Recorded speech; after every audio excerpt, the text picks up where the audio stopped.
Sa unang tingin, parang isang simpleng pag-aayos lang ng sirang laptop ang video na ito.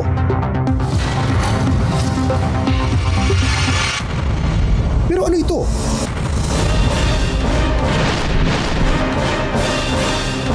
May mga itlog sa loob ng laptop?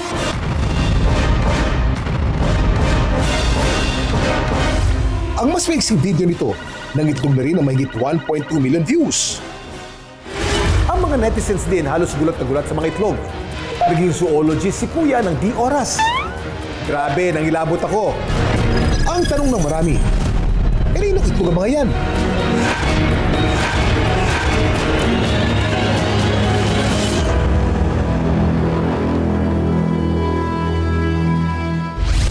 New Year, new money? Kapansin-pansin sa video ng mga bida sa bagong Philippine Peso banknotes, mga hayop na. Ang video na to nakakolekta ng 5.6 million views. Sa mundo ng social media, samud-sari ang reaksyon ng mga netizens sa mga bagong perang papel. Maganda yung money cause waterproof, but mas okay pa rin yung old with tao. Paano yung mga bayani? Sa totoong mundo, ano ba ang pulso ng masa? Ano po ang tingin nyo rito sa bago natin pera?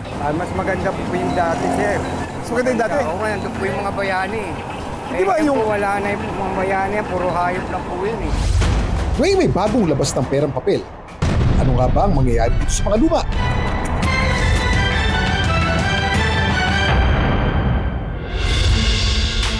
Sa kasaysayan, lagi mga bayani, makabayang personalidad o dating presidente ng bansa ang bumibida sa ating mga pera.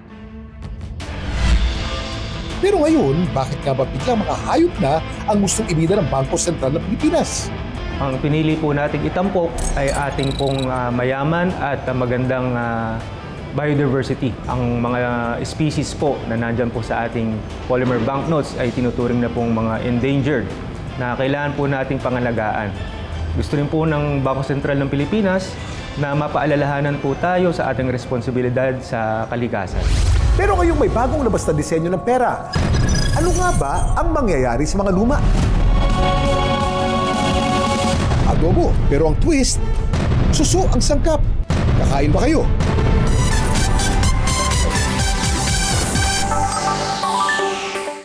Kamangha-mangha at kahanga-hanga, pinusuan, sinare at kumiliti sa interes ng online universe. Pero bakit nga ba nag-viral ang mga videong ito? Samahan niyo akong himayin at alamin ang mga kwento sa likod ng mga viral video at trending topic dito lang sa... Dami mga alam, Kuya Kim! At dapat kayo rin. Nakatikim na ba kayo ng buko o bayuko? Isa itong uri ng suso o edible snail at sa mga videong ito mula sa Sorsogon na umani ng 9.4 at 1.2 million views. Pinakita ng isang uploader kung paano sila maghanap at magluto ng bayuko na paborito nilang adobohin. Laptop na nasira ng pinagawa na diskubring pinabugaran na pala ng mga itlog. Anong hayop kaya ang napiling gawing storage ng itlog ang nasirang laptop?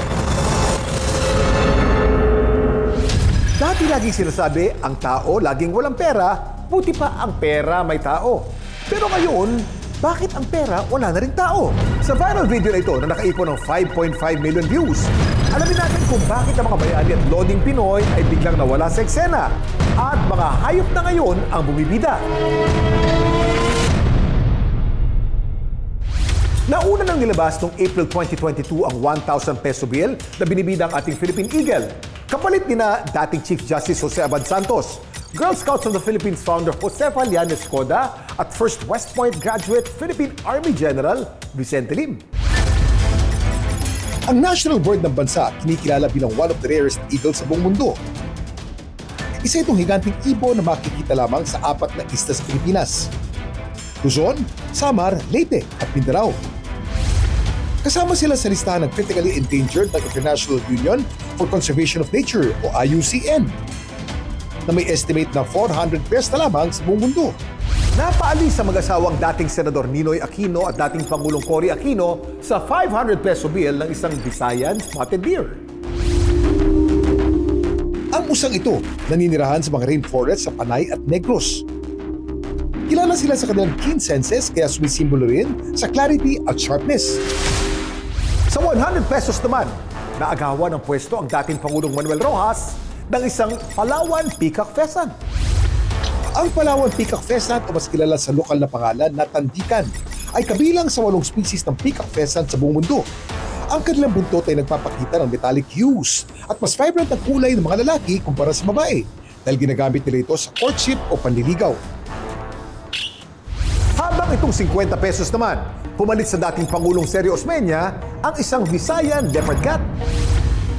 Ang Visayan Leopard Cat o mas kilala sa lokal na pangalan na Maral ay matatagpuan sa mga isla ng Panay at Negros. Highly teritoryo ng mga ito at kadalasang ginagawa ang paghahat ng pagkain tuwing gabi. Ang mga bagong pera ay gawa sa synthetic polymer substrates. Meron itong non-absorptive surface na hindi naapektuhan ng tubig, lagis, dumi at init. Mas mababa rin ang carbon footprint sa paggawa nito at mas matagal ang buhay kumpara sa pera na gawa sa papel. On average, sa mga perang papel ay kaya lang tumagal ng 1.5 years. Samantalang ang polymer banknotes ay kayang tumagal ng hanggang 7.5 years. Dami mo alam, Kuya Kim! Bukod sa mga bagong disenyo, may bagong features din ang ating mga bagong pera. Meron itong see-through window para hindi ito madaling mapeke.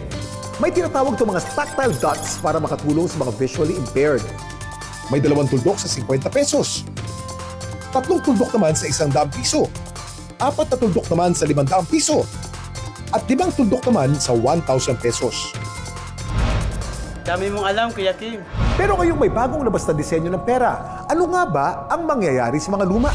Ang ating pong kasalukuyang paper banknotes po ay mananatiling legal tender. Ibig sabihin po, hindi po sila i-demonetize. So, kasabay po siyang magagamit po ng ating bagong polymer banknotes.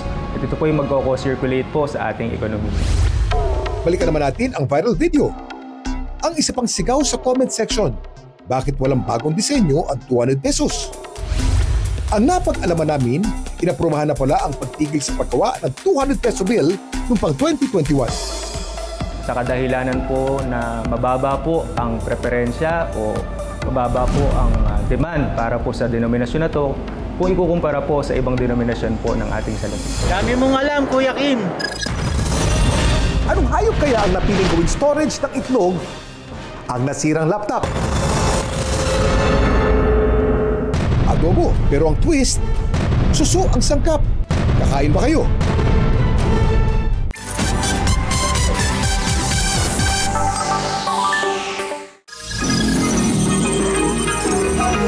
Ang lalaking computer technician sa video ay taga Angeles City, Pampanga. Siya ang tech-talker na si Rob Pangan. Sa ganitong proseso pala guys, ang una kong ginagawa, nagdi-disconnect ako ng battery para safe ang laptop. 12 years nang ginagawa ni Rob ang pag-aayos ng iba't ibang uri ng computer at gadgets. Pagkatanggal ko ng RAM, nagulat ako dahil may kakaiba. At ngayon lang daw siya nakakita ng itlog sa loob ng isang laptop.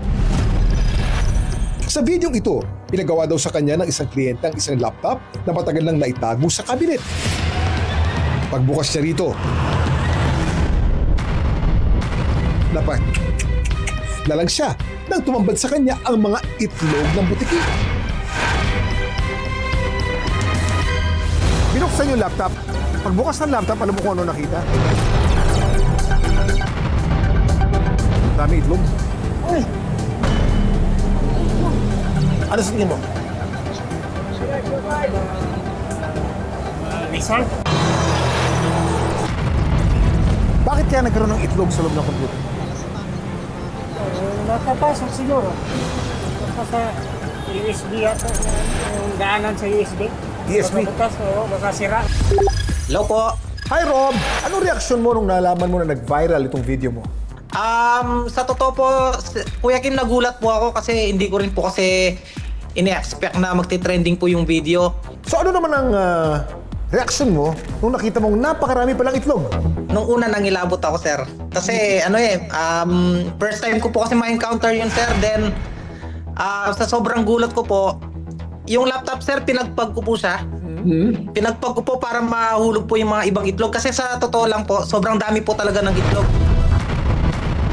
Okay, Rob, maraming salamat ha. Thank you so much.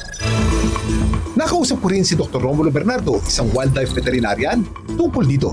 Well, alam naman natin yung mga butike, mahilig silang manirahan doon sa mga cracks, sa mga crevices kung tawagin natin. Yung madidilim na lugar at yung masisikip, doon sila nagtatago during daytime. Usually, ang hinahanap nilang spot pagka mangingitlog sila, yung pwede nilang itago yung kanilang itlog na safe sa mga predator. So kung makipot yung lugar ng laptop, doon sila nakakapasok sila, doon sila nag-choose ng mga itlog. Ang mga butiki o common house gecko o lizard ay attracted sa mga warm na lugar at ang iba naman ay naninirahan sa areas na malapit sa mga electrical equipment or wires. Minsan sa kanilang paghanap ng mainit na lugar, napapadpad sila sa mga live wire na nagkukos ng mga short circuit, power outage at kahit electrical fires. Ang mga butiki ay oviparous, meaning nangingitlog ito. Ang mga itlog ng butiki ay maliliit. Usually sumusukot lang ito ng 0.5 centimeters o 5 millimeters o sinlaki lang ng pambura na nakakabit sa lapis. Dami mong alam, Kuya Kim! Pinakita ng isang uploader kung paano sila maghanap at magluto ng bayuko na paborito nilang adobohin.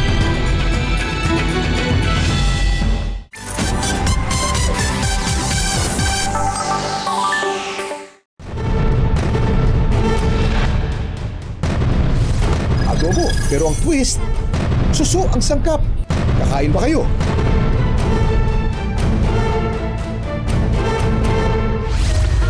Ang babae sa viral video, dito nga pala sa amin, mahahanap ang mga buko sa taas ng mga puno, lalo na kung kakatapos palang umulan. dito namin natagpuan sa Sorsogon sa Bicol Region. Ako po si Cecil. Paborito ko talaga manghuli at kumain ng buko. Ang uri ng suso na nasa video ay tinatawag na buko. Hindi po buko. Coconut po yun. Ang mga buko o tinatawag din nilang bayuko ay sagana raw sa lugar ni na Cecil sa Sorsogon. Kalimitang makikita mga ito sa mga puno at dahon. Pero ang tanong, kapareho ba ito sa kilala nating suso sa Maynila? At ligtas nga ba itong kainin? Parang mas malaki kaysa sa mga nakikita natin sa Maynila, no? Kaya controversial to, medyo sa kanal natin kinukuha eh. At syempre, ang ginagapangan, madumi, naku, sarap. Inadobo, no? Ngayong umaga, aalamin natin ang mga kasagutan dito mismo sa kanilang lugar. Sakto at maulan. Maglalabasan ng mga suso. Dito po talaga ako lumaki sa Sorsogon po. Tubong Bicolana po talaga. Matagal ko na pong alam na mayroong buko sa lugar namin at matagal ko na rin pong alam na kinakain to. Kasi yung mga manginginom po dito sa amin ay ginagawa po talagang pulutan. Nung una, hindi naman daw talaga kumakain si Cecil ng suso. Sabi ko parang nakakadiri, ganun po yung iniisip ko na. Medyo chewy siya pero malambot po. Dating teacher si Cecil at sa kagustuhan niyang mapaganda ang estado ng daycare center sa kanilang lugar. Nakarang araw pa nga ako naghahanap ng uraro kasi gusto ko talaga na may tanim kami dito sa aming taniman. Nag-umpisa siyang mag-vlog dito. Nakalaunan ay naging full-time job na niya at ang mga content niya. Iba't ibang pagkain at pasyalan sa kanilang probinsya. Kakatapos pa lang po umulan. Sabi ko, what if manguha kami ng kapatid ko tapos diretso na namin gawing content at the same time po, mayroon kaming ulam. Talaga namang maning-mani na lang sa kanyang pangunguha, oh. Papunta pa nga lang kami sa gubat kung saan kami mangunguha pero may nadaanan na kami dito sa gilid ng kalsada na umaakyat. Hindi ko nga inaasahan na makakakita kami dito. Napakadali nga lang naman hanapin basta talasan mo lang ang mga mata mo. Napansin niyo rin ba ang maraming suso na naglalabasan pag umuulan? Ganito kasi yan. Banta para sa mga snail at slug kapag sila'y natutuyot. Kaya naman mahilig sila sa wet season dahil hindi nila kinakailangan ng maraming energy para maglabas ng mucus. Kapag mahalumigmig o sa Ingles ay humid, nagiging active din ang mga suso. So nasaan sila tuwing tagtuyot o drought season? Nag-hibernate sila at naghihintay ng susunod na pag-ulan. Damo-damo ang araw mo, Kuya Kim! Samantala, halo-halo naman ang reaksyon ng mga netizens sa paghuli at pagkain ni Cecil ng suso. Pagbasa tayo ng ilang komento sa kanyang posts. Nakakain pala yan, laso ng tingin namin dyan. Snail is not safe to eat. Kadiri. Sorry, kanalis kanal. Si Cecil dead raw sa ilang comments na nagsasabing delikado itong kainin. Lalo pa't paborito raw ito sa kanilang lugar. Sa paghahanda raw ng buko, importante ang paglinis ng mabuti nito. Banlawan sa tubig para maalis ang dumi at ang mga kinakain ng buko. Saka ito pakuluan. Hindi ko na nga dinagdagan ng tubig kasi ang sariling laway nila magpapakulo sa kanila. Kapag naluto na, madali na itong matanggal sa shell. Ang mga buko, inilagay sa tubig na may tawas. Sa paraang ito, maaalis ang laway o yung malas slime nito sa katawan. Kung wala kayong tawas ay pwede naman suka o di kaya naman asin. Ang malas slime na nilalabas ng suso ay tinatawag na snail mucin. At ito ang nagsisilbi nilang glue kapag umaakyat sa mga puno o pader. Ito na rin ang nagiging trail para mahanap ang mga kapwa nila suso. Pero sa mga tao, lalo na yung mahilig sa pampaganda, kilalang beauty trend ang snail mucin para sa mga cosmetic at skincare products. Curious ba kayo kung ano itong patigas na pinipisil ni Cecil para lumabas? Bukod sa shell na tinatanggal ni Cecil sa video, ang matigas na parte ng buko ay ang radula na nagsisilbing tila nila. May ngipin ba sila? Ang sagot, oo. At libo-libo, pero hindi katulad ng ngipin natin. Pag malinis na, pwede na itong lutuin. Lagay na natin ang mga ginayat na buko at haluin natin at dahil daw busagata ang luto natin dito, kaya naman naglagay na ako ng 2 kutsarang toyo at 1 kutsarang suka. Parang ang sarap ah. Naluto na nga, kaya naman kain po tayo. Thank you Lord sa blessing. Kumakain ka ba ng suso? Suso. Anong klaseng suso ang kinakain mo? Susong itim. Susong itim, yung kohol. Hindi naman yung sa probinsya, yung maliliit, yung ganito malalaki. Ay, yung maliliit. Nilalagyan ng nyug. Yung gata. Gata? Alam mo ba na may uri ng suso na kinakain sa Europe pero sila tinatawag na escargot? Escargot sa France. Sabihin mo escargot. Escargot. Dito naman sa India, ang tawag ay sate kukul. At dito naman sa atin, sa Bicol, may suso din. Nakakain ka na nung tinatawag na buko? Buko? Oo, buko. Nakakain ka na? Malaking shell. Malaking shell? Masarap, di ba? Ang dami mo alam, Kuya Kim. Dapat, kayo rin. Doc, safe po ba kainin yung suso na yun? Sa probinsya, mas safe siya dahil mas malinis. Pero dito sa Manila, mas hindi ko siya suggested since mas polluted ang area. Parang kakaiba yung species ng suso na nakita natin sa video kumpara doon sa mga suso na nakikita natin sa Maynila. In general naman, mas safe talaga ang terrestrial na mga suso natin.